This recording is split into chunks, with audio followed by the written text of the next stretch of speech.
Usap-usapan ngayon sa ilang mga social media platforms ang mga isiniwalat ni Christy Fermin patungkol sa totoong relasyon ng rumored couple na sina Paolo Avellino at Kim Chiu, na ayon sa mga chika ay matagal nang nagkakamabutihan subalit tinatago lamang nila sa publiko.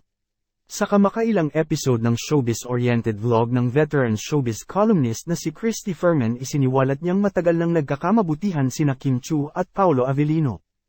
Ayon kay Christy Fermin, sa Italy nabuo ang kanilang pagmamahalan subalit tinatago umano ito ng dalawa upang makaiwas sa mga kontrobersya na maaaring makaapekto sa kanilang ginagawang proyekto. Hindi naman lingid sa kaalaman ng lahat na labis na pinag-uusapan ngayon ang tambalang Paolo Avellino at Kim Chiu matapos ang matagumpay nilang teleserye na Linlang. Marami ang kinilig sa kanilang love team at umaasa na sana ay maging totohanan na ang kanilang relasyon ngayong pareho na sila malaya sa kani-kanilang mga karelasyon. Samantala sa pagsisiwalat ni Christy Fermin, kasama si Romel Chica sa totoong estado umano nina Paolo Avellino at Kim Chiu, kung saan isiniwalat niyang nabuo ang relasyon ng dalawa habang ginagawa pa lamang nila ang kanilang teleseryeng Linlang. Matatandaan na nagpunta noon ang dalawa sa Italy para sa isang show at para i-promote na rin ang kanilang pinagtatambalang teleserye. Marami naman ang nakapansin na magmula noon ay tila iba na umano ang naging treatment nina Kim Chiu at Paolo Avellino.